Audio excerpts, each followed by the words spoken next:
We are continuing our deep dive into the second year players. We are going to dive into the quarterbacks and the tight ends with one of the brightest fantasy minds in the industry. Stick around as we dive in.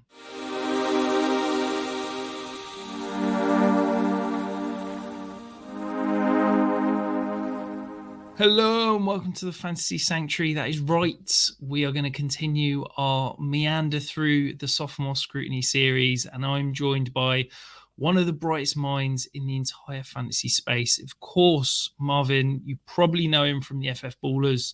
He's doing Dynasty and DFS work over there. Marvin, how are you doing?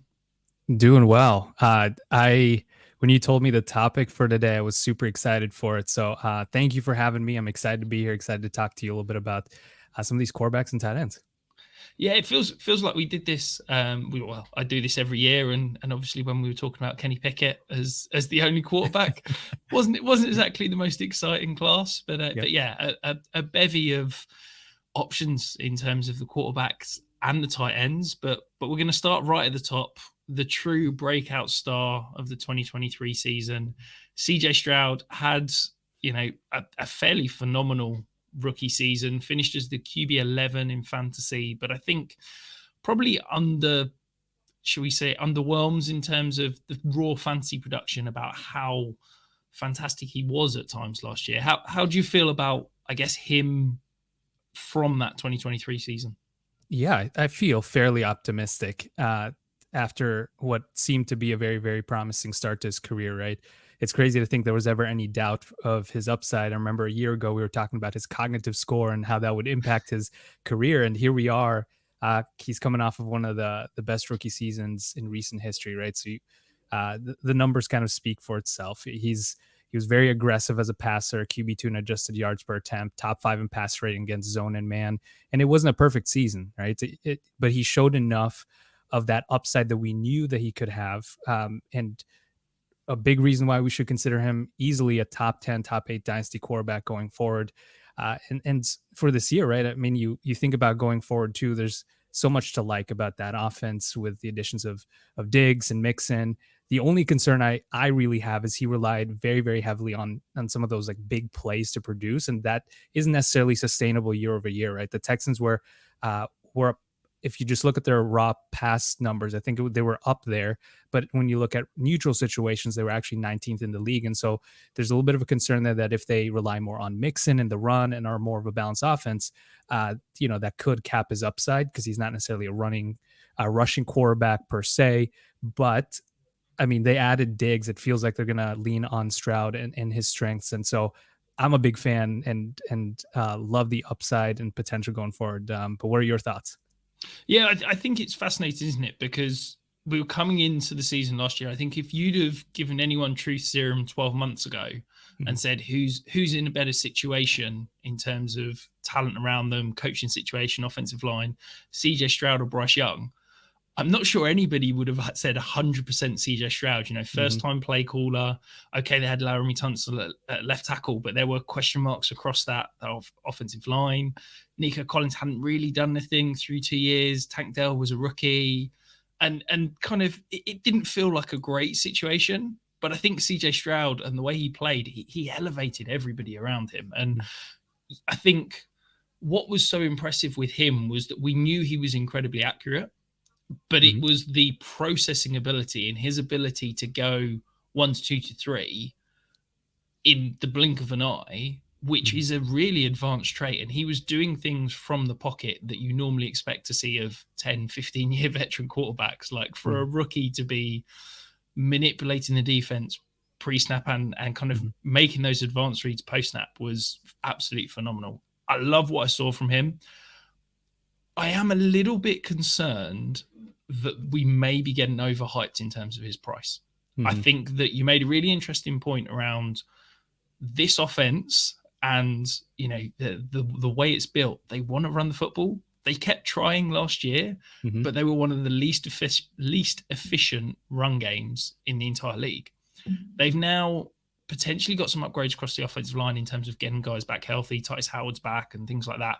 They've obviously brought in Joe Mixon. And yes, they've brought in Diggs. Yes, we know this is going to be a pass-first offense. But I am a little bit worried that Bobby Schleich still wants to run the ball.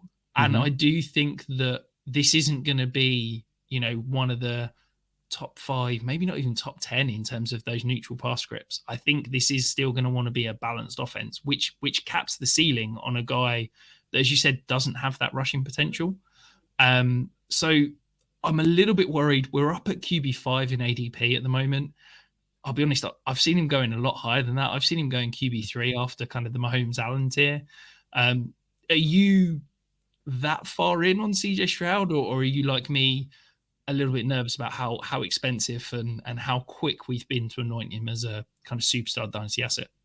Yeah, I think the price in my head is, a lot of times you look at some of these rookie quarterbacks, right, and when they perform the way they do, like Stroud did, I think the price bakes into maybe the safety that you get from that quarterback. And I think Stroud is someone who I believe is a safe bet going forward.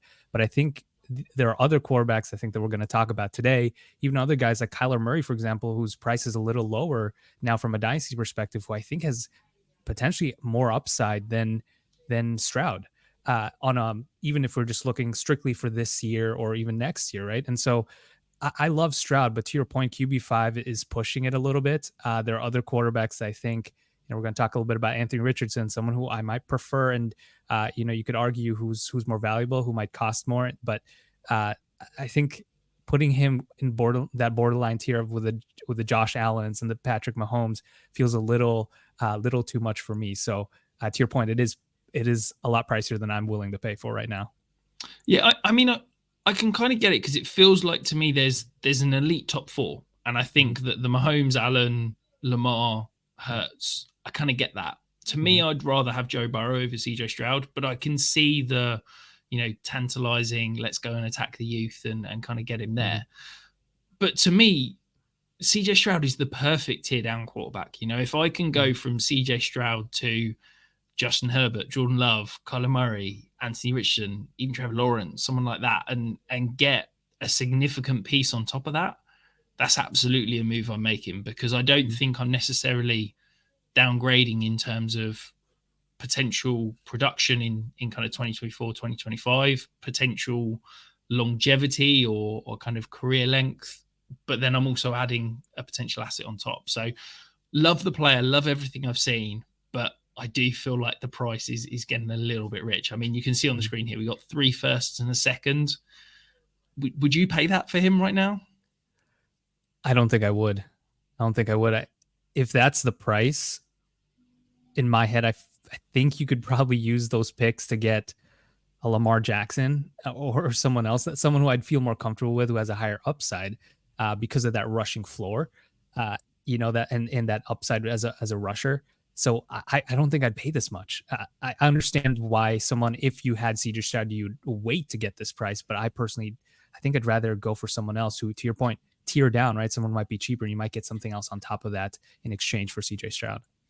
Yeah, I think the problem is that when we're talking pure picks, like I don't know about you, but nobody ever sends pure pick deals for one of the top probably 10 quarterbacks. Like, you almost need to be including players, because sending 3, 4 firsts, it just seems almost a fantasy trade, doesn't it? In terms of it's never actually going to happen in a real league. But we're going to move on to another quarterback that you did mention there, Marvin. But before we get there, we are ever so close to 3,000 subscribers. We've got our 3,000 subscriber giveaway. Go and see the pin tweet if you want to enter. You can win £100 in cash, 12 months membership, and it's some exclusive merch as well. All you got to do is hit that subscribe button down below. We'll dive into Anthony Richardson. Now, I don't know about you, but I don't remember a player who has tantalized and teased quite as much fantasy upside and ceiling, and also dashed so many hopes in the case of one season. What he did in, we'll call it 2 full games and 2 half games, because obviously didn't even finish 2 of those games, was absolutely phenomenal. Are you excited by the potential upside, or are you scared that we may never be able to see it on the field for a full season? Yeah, I am fully assuming he's healthy and will be healthy going forward. If that's the case, I am extremely excited for what we're going to see from Anthony Richardson this year. You touched on that a little bit, but just even the glimpses that we saw in the few games that we had with him, right? it was evident that he has the potential to be a league-winning quarterback. Now, again, super small sample size, but in the 2 healthy games, he was the QB10 in air yards per attempt, so he was pushing the ball downfield. He was the QB2 in rushing share in those 2 games at 35%, which is absurd, right? And we know rushing attempts are about 1.5 times more valuable on average, depending on where you are on the field, than pass attempts for a quarterback in fantasy for fantasy purposes. So we want to see the rushing upside, right? That's clearly there. He was a QB1 in fantasy points per game in those 2 games, averaging 25 per game. Now that's, again, small sample size, but even you were talking about some of the games where he missed a majority of it, right? Week 2 was the one where I remember just distinctly, he was on his way to one of the most explosive games we've seen. He had 18 fantasy points and he only played 32% of the snaps in week 2. Like, that just tells you everything you need to know about what his potential can be. Again, very small sample size, but when you think about that offensive line being one of the best in the league, having a solid receiving core with Michael Pittman Jr., Josh Downs, right? They added A.J. Mitchell.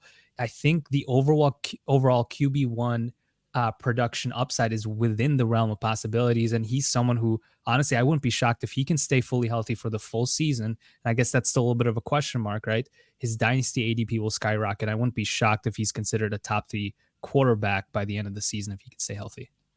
Yeah, I think that for me, when we're talking rushing quarterbacks, I think that I'm using general terms here. The industry as a whole throws everybody into the same bucket and says they're a rushing quarterback or they're a pocket passer. And I think that we do a lot of these players a disservice. You know, you look at somebody like a Lamar, the reason that he has been able to succeed is because he can operate from the pocket as a pocket passer.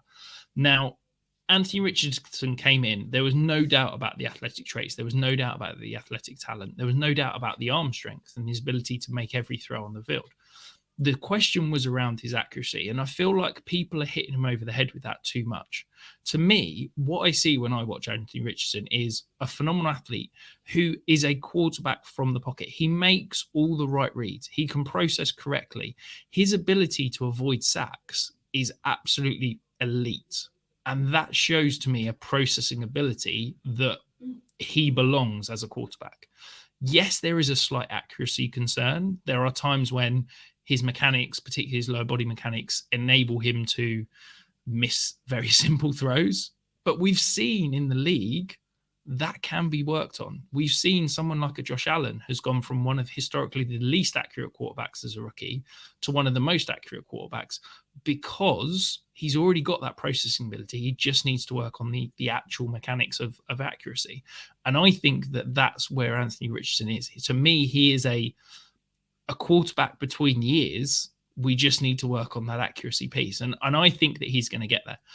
I have a slight concern about his usage because I think that, look, he is an absolute freak of an athlete. I've got less concerns about him getting consistently injured carrying the ball than I do, you know, someone like Jaden Daniels, who's like 60 pounds lighter. But I have a concern when any quarterback, quite frankly, is going to be used to the volume that he was used in the 4 games we saw him last year. Now, I know that you're sitting there saying it's an amazing thing. That sort of, I can't remember the exact number, but 30+% rushing share. That concerns me a little bit. I almost want him to be a complementary rusher rather that gets touches in and around the goal line. If he's getting north of probably 20-25%, I'm a little bit concerned. I don't know if the Colts will start to walk that number back into a more normal number, shall we say, because I think you're just asking for your franchise quarterback to get beaten up if you're going to rush him quite that much. Yeah, 100%. You got to find that balance, right? And we see that with all the other quarterbacks as well. And I think that's why, for example, like Jalen Hurts, why he's almost the perfect blend. Josh Allen, I think, is a good example too, right? Because they could probably run the ball, I don't know, 10, 15 times if we really if they wanted to. But the best part about them is that they developed as passers, and that's more so Josh Allen, right? And you see that they push the ball downfield significantly. They lean more on the pass when they can, and I think that's the right balance, right? You can't have Anthony Richardson running the ball 15 times a game, right? Or 10, even 10 times. I think you got to limit it, find the strengths as a passer and leverage that. And I do think they'll do that. It's so tough to kind of evaluate him after 4 games, but I do believe if we had a little more than that, we would have seen a little more of that development that you're talking about, and them kind of changing the game plan a little bit to tailor to his strengths. And I'm hopeful that we see that, especially with such a solid team around him, right? I just think he's in a perfect situation to thrive as a passer, but then also as a rusher if they choose to do so. Okay. Yeah, no, I agree 100%. I think it's fascinating what he could be moving into this next year. And I mean, in terms of Bryce, he's kind of in that CJ Stroud bucket. He's 6 in ADP. We see the price is a little bit lighter, 2 firsts, 2 seconds. You mentioned earlier you'd kind of prefer Anthony Richardson with maybe another asset. Would you take Richardson straight up over Stroud? I think I would. If I'm just going off of upside, because I think again, even if he scales back his rushing, the rushing potential still carries his, like you think about usage value, expected fantasy points, that will move him up compared to CJ Stroud, who will be a little more of a pocket passer than a rusher. And so I think especially at this price point, I think I'd rather have Richardson at this price than Stroud at that 3 first rounder price point. Yeah, I think, in a 1 QB league, it's Richardson by an absolute mile over Stroud because I'm always chasing that upside. In Superflex, if it's my QB2, I'd go Richardson over Stroud. You'd be in an incredible position if you get to make that decision. Exactly. If it's my QB1, I'd still lean Stroud just because in a Superflex league, I probably want that bit more safety. And look, I love the upside of Richardson. There is a world where if he doesn't progress as a kind of accuracy passer, if he continues to get beaten up, he could potentially be out the league in kind of 2-3 years. We've seen it with someone like Justin Fields. I think he and Justin Fields as a processor are worlds apart, but there is that range of outcomes. So yeah, as my QB1 in Superflex, I'd probably still lean Stroud. But if you're giving me Richardson plus an asset, I'd be doing that every day of the week. Now, we're going to move on to what most people had as I think the QB1, certainly the 101 in the NFL, and a lot of people had him as the 101 in Superflex leagues. Bryce Young, hard to be too excited, should we say, after a rookie year. I think that's probably the worst rookie year I can remember since Jared Goff, but finished as the QB 23 overall. Horrendous surrounding talent. The offensive line fell apart. Obviously, the wide receiver room didn't take the step forward with someone like Jonathan Mingo, and it was basically Adam Thielen and his mates. Are you excited about what Bryce Young could be in year 2? Yeah, I'm cautiously optimistic. I'll say it that way. The rookie performance was definitely worrisome, right? So I was digging into a little bit of his efficiency and trying to find some comps that we've seen in recent history. He averaged around 4.2 fantasy points below expected as a rookie.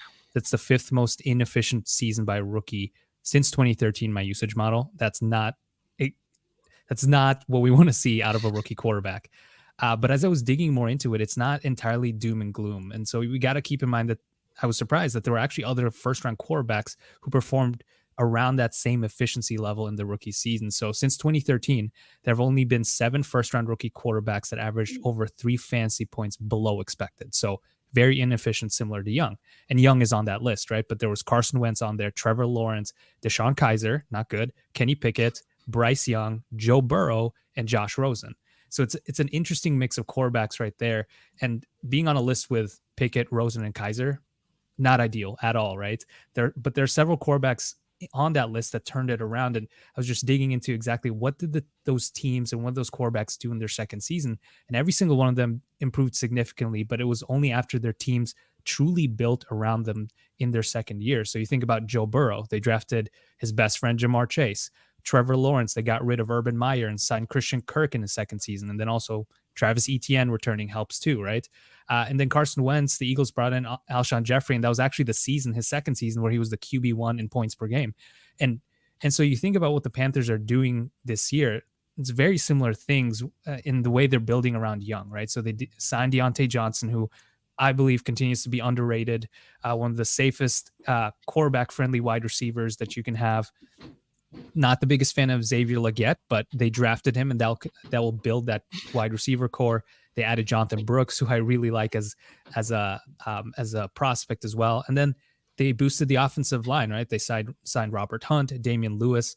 So it's starting to look more like a competent offense around Bryce Young. And it's hard to really judge him when you look out, to your point, looking at what he had around him last year. But I think this year it's going to look a little better. And so I'm hopeful that he'll be maybe more of like a middling QB2, high-end QB2 that has a potential.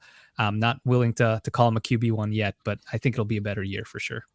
Yeah, I first of all, I just want to say I love the fact that you've said Xavier Legette. They drafted him, so we'll see. Like that's the most positive thing you can say about the guy. Yeah, not a big fan, but no, I'm kind of with you there. But look, I've been kind of, I guess, painted as a bit of a Bryce Young stan through this offseason, and it's less about me being so high on Bryce Young, and I just think that the market is far too low on him. Yes, he had serious troubles as a rookie, but so would anybody put in that offense. And I think that his struggles have been over painted as such because of how good CJ Stroud was. I think if there wasn't a CJ Stroud season last year, people wouldn't have been so down on Bryce Young. It's almost like because CJ Stroud was so good, and because the Panthers obviously passed on CJ Stroud to take Bryce Young, they're being hit over the head twice because it's like, okay, Bryce Young wasn't great, but CJ Stroud was incredible. Mm-hmm. I think that they've done the right thing. I'm a huge Deontay Johnson fan. I think his ability to just consistently get open is perfect for Bryce Young. Like if you could design a receiver in a lab that's available for less than a first round pick in a trade, it's Deontay Johnson, isn't it, for Bryce Young, because he's a perfect fit for his type of play. I think that Bryce Young will take a big step forward this year. I still believe in the talent. My concern is that what made Bryce Young phenomenal in college was his ability to improvise, his ability to operate outside of the pocket, and his ability to kind of create out a structure. We didn't see that a lot last year. And that's kind of my nervousness is that when we think of these smaller quarterbacks, when they've been good is either operating outside of the pocket, outside of structure, someone like a Russell Wilson, or they've had an elite interior offensive line that they've been able to step up into, aka Drew Brees. And it's kind of like, okay, so the Panthers, they've gone and got it. Well, I wouldn't say elite, but they've invested on the interior offensive line, shall we say. Mm-hmm. Mm-hmm. And hopefully that will allow Bryce Young to have a pocket he can step up into, or they've now got receivers that can create out of structure, shall we say, with Xavier Legette. Like, as you said, I'm not the biggest fan either, but okay, with the ball in his hands, he can do something. And Deontay Johnson's a guy that can get wide open. So I think they've made the right moves. I believe that Bryce Young will take a step forward this year. And I just think that destroying a guy who had probably one of the worst situations we've ever seen for a rookie quarterback after year one is bad. And it's like, yeah, he's probably not going to be ever get into that top 12 quarterback standard. But for the price, QB 23 in ADP, like that's pretty cheap for a guy that's going to be a starter for at least 2 years. I think even if he has the year again this year that he did last year, I think the amount the Panthers invested in him with the first overall pick and trading up to get him, they've got to give him the 2025 season. And it's like QB2 production for 2 years is easily worth a single first round pick. So yeah, I'm happy to go and pay the price to acquire Bryce Young right now, because I just think that the reaction and the market has gone too far. And I think that the value is solid, quite frankly. Yeah, I completely agree. And that's where you think about like where this pick could be. I think that's dependent. If it's a top pick, I could argue maybe you hold on to it, right? But if it's middle to lower, I'm willing to take the shot at Young, considering they've invested in him, right? And he's only 1 year removed from, when you think about like what he did in college, he had his numbers and his as a prospect and his accuracy in college were impressive, right? He was, and him and CJ Stroud to me were kind of neck and neck. And so we can't completely forget that. And to your point, it was a really tough situation. I think it's much improved this year, right? The coaching upgrade as well, I think will have a significant impact in how they leverage his strengths and what he can do well. I do think all of that combined will to your point, be at least QB2 production, and there's definitely upside for more there. Yeah, no, I agree 100%. And I feel like we've agreed quite a lot through 3 QBs, Martin, but this could go either way, let's be honest. We're going to talk about some Will Levis. Yeah. He was the QB 33 in 2023. I mean, he only played in 9 games.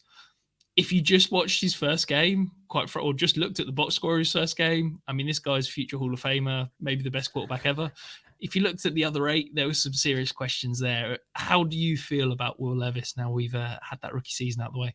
Yeah, it's so funny. You look at that first game, and man, that the efficiency in that game was otherworldly. Like, he was just it was 100% not sustainable, and we saw that in the next was it 7 games that he has as a starter. It tapered off pretty significantly, right? Only finishes a QB1 once in 8 healthy games. That was that first game. The QB 25 in EPA per play. On a positive note, though, he was one of the most aggressive quarterbacks throwing the ball, right? He led the league as a starter in air yards per attempt. He was actually the QB2 in deep ball catchable pass rate, which was pleasantly surprising.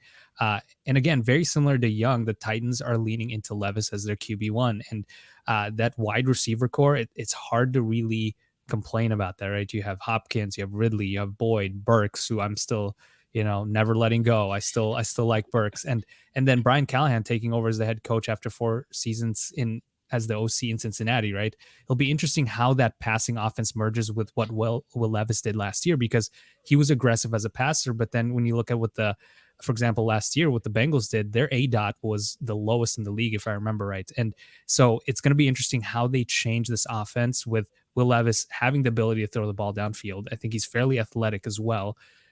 There's quite a bit you can do with him. I think that's where it wouldn't shock me if this becomes a little more of a low ADOT offense, leveraging some of the strengths of their receivers, right? And I think that will only benefit Levis from him trying to be the hero of throwing bombs, and it worked out one game, but it didn't work out the rest of the year. So I think he's likely a QB2 this season, but there's significant upside as well going forward. I'm not the biggest Levis fan to begin with. I didn't like him as much as a prospect, but again, when a team is leaning in and building around him, you have to take notice. And again, it's all about that price. And if the price is equitable, there's nothing wrong with trying to acquire him in Dynasty. Yeah, I think that for me, Will Levis is the perfect low risk, high upside dice roll, quite frankly, because the moves they've made this off season, I think, are absolutely phenomenal. In terms of, you talked about, okay, they probably overpaid Calvin Ridley, but you've got overpaid to come and bring in a wide receiver of that talent.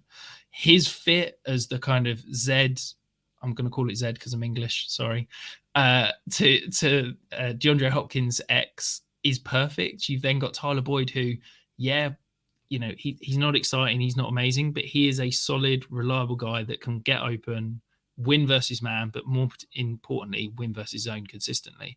I think that is a perfect set of wide receivers. And we saw Calvin Ridley, when he was at his best, he was a deep threat that consistently won going over the top, which is what we know Will Levis wants to do and where Will Levis thrives. We know that DeAndre Hopkins isn't going to get open loads, but if you give him the ball and are aggressive and take those chances to give him those 50-50 shots, he's going to win them more often than not. A 50-50 ball to DeAndre Hopkins is more like a 70-30 ball. That's perfect for Will Levis. I think this is a great receiving core around him. And to me, the best signing in the offseason, you didn't even mention, Brian Callahan brought his dad along. And, we know you can give him 5 random blokes and he's going to turn out a top tier offensive line. Like, the guy is an absolute genius. So I think that Will Levis, for me, he could completely blow up in your face, but the Titans aren't going down they're not going down without taking a punch. They are fully swinging for the fences and hoping that it works out. And that's what I want to do with that kind of QB3 in fantasy, is take a swing for the fences. And look, Will Levis's game is suited to put up fantasy points. We know he's going to be aggressive downfield. We know he's going to, take those high value attempts, but also he's got a little bit of ability. He's going to be used in and around the goal line because he is a big guy. He is physical. He likes to run people over.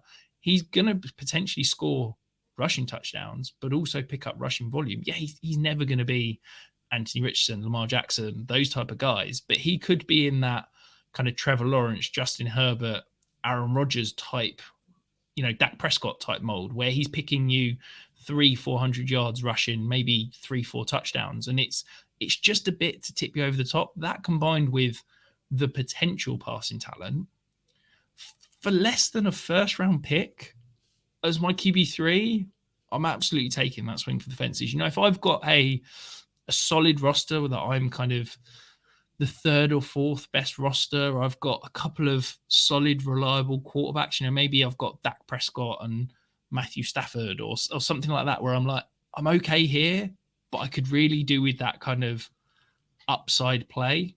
I'm absolutely going to get Will Levis as my QB3 because, yeah, look, if you were to sit here and say, what's the chance that Will Levis is not a starting quarterback in 2025? I'd probably say it's like 60% chance he's not a starting quarterback. But of that 40% chance that he is a starting quarterback, I think there's a 20% chance where he's, an elite fantasy producer. So I'm going to chase that upside, as small as it is, for the price. I think it's that home run shot that, if I'm having to pay multiple firsts or something like, yeah, I'm not taking the risk. But for less than a first round pick to go and get a quarterback that has got, quite frankly, in my eyes, top 5 upside, I'm absolutely going to take that swing. Yeah, and that's perfectly put. I think he's the guy you target if you're one of the top teams in the leagues, or if you're stuck with a couple of aging quarterbacks. I think he's the guy you go after because of the price and the upside. I mean, if all you have to give up is a couple of seconds or a second and a third, like you said, that's absolutely worth the gamble. Again, the price already bakes in the risk, right? It bakes into the fact that second round quarterbacks, they don't. I mean, even though we've seen a few hit here recently, they don't really hit at that high of a rate. There is a sizable drop compared to first round quarterbacks, and especially compared to some of those elite that go very, very early in the first round. So I think that's why he doesn't cost as much. But again, they're building around him, and that's all you can ask for from someone who you're barely paying, that's barely anything in dynasty. In dynasty circles, a second round pick, a third round pick, I'll gladly pay that for Levis. Yeah, I agree 100%. But before we pivot and talk about some tight ends, remember, hit that subscribe button, leave a comment. Every single comment you leave on any one of our videos is an entry into our 3,000 subscriber giveaway. Prizes are up on screen. All you got to do is drop a comment and you can win yourself cold hard cash, a year-long membership, and something from our merch store. We're going to dive into the tight ends. Sam LaPorta, can we just call it the greatest rookie tight end season ever? Finished as the overall tight end 1. Absolutely phenomenal season. But has the hype gone too far for Sam LaPorta? To be honest, I don't think so. I'm fully in, and maybe I'm a little biased. I love this 2023 rookie class, tight end class specifically. I thought it was elite. LaPorta wasn't even my tight end 1, and he was ranked as a 94th percentile prospect in my rookie model. That's how much I liked him. The numbers speak for itself. And I assumed he'd be an immediate contributor, but I didn't think he'd be this, right? I didn't think he'd produce the most points per game by a rookie tight end. Nearly 12 points per game. That's the third highest fantasy points over expected by a rookie. Among all tight ends last year, he was also up there in usage, right? Tight end 6 in target share, tight end 6 in air yard share, tight end 4 in targets per route run. All very solid numbers, right? And to me, that holds a ton of value considering what that offense can be going forward. There's a lot of stability there with that offensive ecosystem. Ben Johnson as the OC. You have Jared Goff, who I think is a very capable quarterback, especially in that system. And then you have Amon-Ra and Gibbs commanding attention from the defense. And it's just a really good situation to be in. And it was encouraging to see, even with all those potential targets around in that offense, LaPorta was still heavily involved. And so as long as the usage remains, and I don't think there's any reason to think it'll change, he should still be a top tier tight end yet again. We'll talk a little bit about the price here, but I still think, at least from what we saw last year, it can be sustainable because it wasn't like he was relying on touchdowns. It was truly high level usage that he was receiving, and that translated to pretty solid fantasy production. Yeah, I mean, I love LaPorta. I've been painted as a bit of a LaPorta hater. He's my tight end too. I absolutely love him. It's just that I've got slightly McBride ahead of him. I've got him and McBride exactly the same value. That's how close it is. I think that LaPorta's phenomenal. I think what he did as a rookie, the incredible inventive usage that they got out of him last year is amazing. I don't see it dropping off massively. I've got a slight niggle. What happens if Ben Johnson, he's turned down head coaching gigs the last 2 years. At some point, he's going to say yes. If he goes, I'm slightly concerned that could ding LaPorta quite significantly. But I really love him. If you've got LaPorta in a league, I wouldn't be looking to sell him. I'm absolutely fine with the tight end one price in ADP. Where I get a little bit nervous is kind of, I guess, his overall ADP and that price you can see on screen there of 2 firsts. I think because what we've seen at tight end over the last few years where, Travis Kelce and the phenomenal Mark Andrews year, where they were giving you some 8-9 points over replacement, that was unbelievable. But because the middle class of tight end has improved slightly, and because LaPorta wasn't quite as incredible as Travis Kelce in his heyday, he's only gave you sort of 4 or 5 points a game over replacement last year. And I just think that, yes, absolutely worthy of the tight end one price. But if we're talking early second round pick in a startup, if we're talking 2 firsts, I get nervous at that price. I would rather have, Trey McBride. I would rather even tear down to Mark Andrews or, someone like an Evan Ingram. If I'm getting a couple of, maybe I can get a first or even more than the first to tear down to Evan Ingram or something. And I just think that the price versus other positions for me has gone a little bit too high because I don't think he's giving you that massive positional advantage that we've seen the likes of Kelce do through his tight end career. Right. And again, it is about some of the options just right below him that really intrigue me. And that's where I am not sure I want to spend the price. Again, I think with tight ends, especially in Dynasty, the best time to invest in them is not when they hit their peak, like Sam LaPorta. It's when they're, especially in my opinion, it's the rookies. Those are the ones you want to target. So we're talking about guys you want to target instead of Sam LaPorta. I'd maybe tear down and get Brock Bowers and then get something else on top of that, right? I mean, this rookie class is not the greatest to begin with, but there are other guys in that tier. When I think about like George Kittle, I'm a little older, but you know what you're going to get with him, right?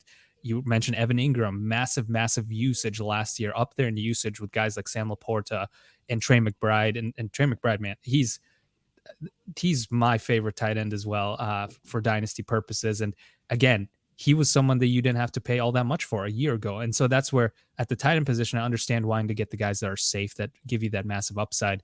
LaPorta probably is in that category. But for me, at least my strategy is to go after the guys who maybe their price is a little depressed right now, but the upside is still there. And rookies fall in that. Cole Kmet, I think, could potentially get there as well, kind of hitting that peak of a tight end, right, in that age 25, 26. So I wouldn't necessarily pay this price point because that's a lot. 2 first-round picks. You could probably get 2 solid wide receivers next year for that, and then or you trade down and grab next year's tight end class. There are a few solid guys as well. Draft one of those guys if you really want to, and obviously the chances are they may not be Sam LaPorta, but again, there's different ways you can approach the strategy of getting that next tight end for your team. I wouldn't necessarily just pay 2 first straight up for a guy like Sam LaPorta. Yeah, absolutely. And when you're talking about kind of young tight ends, you talked about Trey McBride, the way he was super cheap after his rookie year and then kind of blew up. There's another tight end in this rookie class. We're not going to talk about him in depth, but I'm intrigued to hear your kind of thoughts and you hinted at your rookie model there. He blew up in mine in Michael Mayer. Obviously, they've gone out and drafted Brock Bowers. Do you still hold out some hope for Michael Mayer, or are you casting him aside? I'm not casting him aside at all. I'd love to know where he was in your rookie model. In mine, he was the tight end 1. He was the 98th percentile guy. He was up there because of his production. When you look at what he did in college, it was not quite Brock Bowers levels of efficiency and production, but it was up there, right? And so he had one of the most elite collegiate production profiles over the last decade. Obviously, it's not ideal that Bowers is there now, but again, Bowers and Mayer are, in my opinion, versatile. You can switch them around. In that offense, you could argue one of them could be the slot receiver, and you could have one lineup as an inline tight end, and you can kind of have both of them there. Obviously, it'll cap their upside. I'd much rather have Michael Mayer be the unquestioned tight end one there and have Bowers.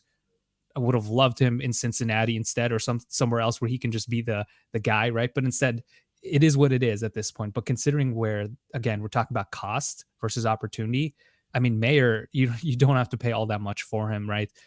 So I still like him quite a bit. Yeah, no, absolutely. I think he's one of my kind of under the radar buys to go and acquire in that, and hope that he has a Trey McBride type second season, because quite like you said, cost to acquire is basically nothing.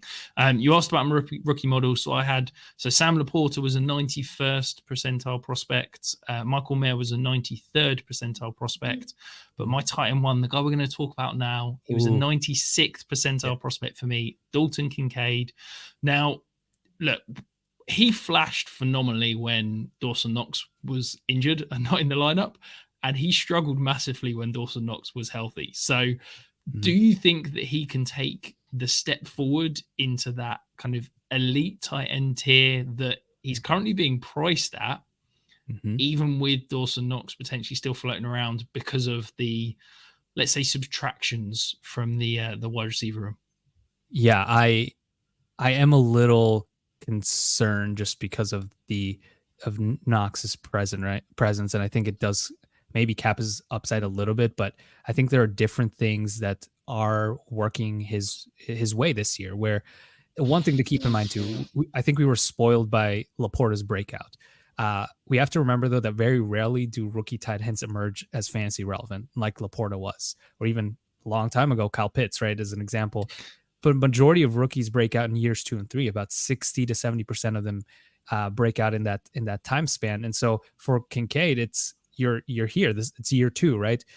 Again, production fluctuated with Dawson Knox, but we saw glimpses of what that upside could be.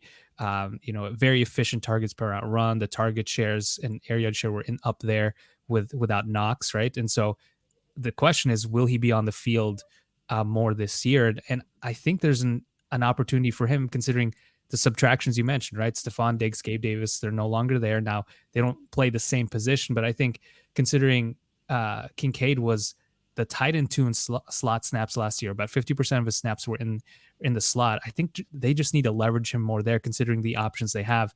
Again, I like some of the I don't mind the additions that they've made at the wide receiver position, but none of them intrigue me as much as the upside that I think Kincaid could have. And so to me, I'm hesitant because I'm not, obviously we're still kind of, it's a guessing game of how they're going to use him. But when you look at the weapons they have, it feels like they have to use him more this year, because he's one of the more effective receiving weapons they have right now. Yeah, I love Kincaid the prospect. I love Kincaid the player. If I felt more confident about how on earth the Bills are going to use him, I think I'd be, diving all in. But for me, I just can't work out this Bills receiving room. You said there almost 50% of Kincaid snaps came out the slot. Well, we've also got Khalil Shakir, who operates best out of the slot. We've got Curtis Samuel, who operates best out of the slot. And they've just drafted Keon Coleman, who, in my eyes, operates best out of the slot. And it's like, okay, someone needs to learn about outside out of these guys. So are we going to see Kincaid used as that kind of ex-ISO type receiver that you've seen Kelsey particularly feasting over the years? Hopefully. But I almost need to see it a little bit more. And it's like, if there was a slight reduction in price because of the question mark over Kincaid, I think I'd be all in. But my concern is that we're valuing Kincaid as if he's a nailed-on stud, yet there's still slight question marks about his usage, his kind of potential talent, and quite frankly, how much he's going to be on the field. And I just can't pay tight end 3 prices. I can't pay over a first for a tight end that I'm like, is he a top 6 tight end over the next 2 years? And I don't know if I can definitely say that he is. So for me, Kincaid feels overpriced and a guy that I just can't touch at his cost. We talked about it with LaPorta. I would absolutely tear down and go and get any of those guys, the slightly older veterans of, Mark Andrews, George Kittle, Travis Kelce, Evan Ingram. If I'm getting an asset on top, I'm getting better production over the next 2 years. Plus, I've got an asset that I can go and draft, someone from next year's draft at tight end class, or I can go out and acquire Michael Mayer or another tight end flyer and kind of help me down the road whilst also giving me better production now. So, yeah, I just feel like holding him up in that LaPorta McBride tier just feels egregious for a guy that had three good games when Dawson Knox wasn't in the lineup. Right. I'm not sure why, but I am not a fan of giving up first round picks for tight ends to begin with, because of the value, the positional value that you can get there at wide receiver and running back next year, right? The 2025 class has some really solid running backs, again, some really good wide receivers, again, a deeper running back class and a better running back class, in my opinion, next year. And so then now you're foregoing that, where if you have to give us up a second round pick, that second round pick could be used for a tight end again next year. And there's going to be someone that's going to get, day 2 capital. I'm not sure anyone is really in that day 1 conversation yet, but you never know. There's still time. That's why I hesitate giving up this kind of price. Now, if the deal was something like, I don't know, George Kittle in 2 seconds or George Kittle in a second, and you're getting a little younger, right? You're paying that price to get younger at tight end. I think I'd rather do that than giving up a first. But again, this does feel like we're pricing him at his peak when we haven't seen the peak yet. And I guess it's part of fantasy football and dynasty football, is you're projecting a little bit. But if I'm giving up a first for any tight end deal, I'd rather go after someone. Again, I talked about not wanting to spend up for LaPorta, but we've seen him produce elite production. We've seen Trey McBride produce at an elite level. Same thing with Mark Andrews. So if we're talking about the guys in that around that range, I'd much rather target those guys. When Kincaid, there's a lot more projection and uncertainty involved with his future going forward. Yeah, absolutely. I think it's a fascinating point, and I couldn't agree more, because I sent out a tweet earlier in the week that said these are the 49 players that I would trade straight up, regardless of situation, for a 25 first for any of these 49 players. Sorry. And there was only 2 tight ends, and that was LaPorta and McBride. And so many people came back saying, you need more tight ends in there. What about Kincaid? What about this? What about that? I'm sorry, for me, if I'm paying a first for a player, it needs to be a difference maker.